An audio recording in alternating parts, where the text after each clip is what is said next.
Kamu tahu nggak kenapa kadang bahagia itu tetap terasa kosong?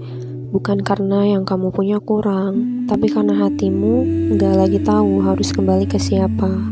Kadang Allah ngasih kita banyak hal, rezeki yang cukup, hari-hari yang ringan, dan canda tawa yang sering datang. Tapi di saat yang sama, pelan-pelan kita kehilangan arah. Kita sibuk menikmati, tapi lupa merasakan. Kita sering tersenyum, tapi jarang benar-benar tenang. Allah berfirman dalam surah Al-Anbiya ayat 35, "Setiap yang bernyawa akan merasakan kematian.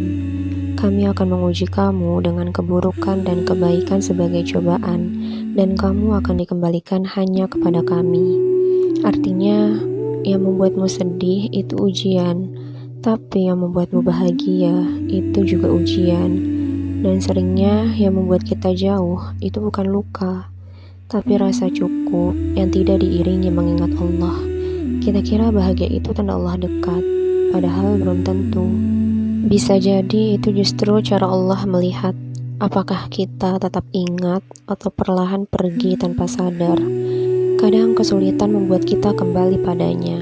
Kita menangis lalu berdoa, kita lemah lalu bersandar.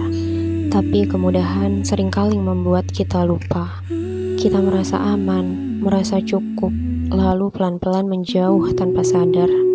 Dan disitulah kekosongan itu muncul. Bukan karena hidupmu kurang indah, tapi karena hatimu tidak lagi terhubung.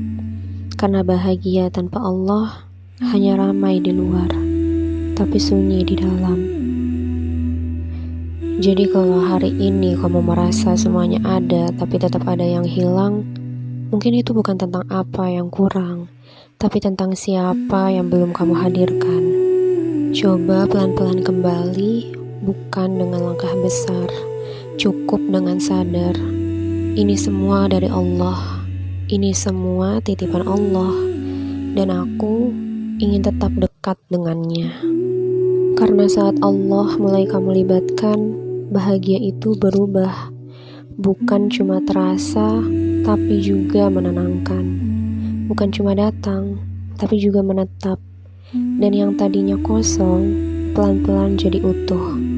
Lebih dalam, lebih hangat, lebih tenang.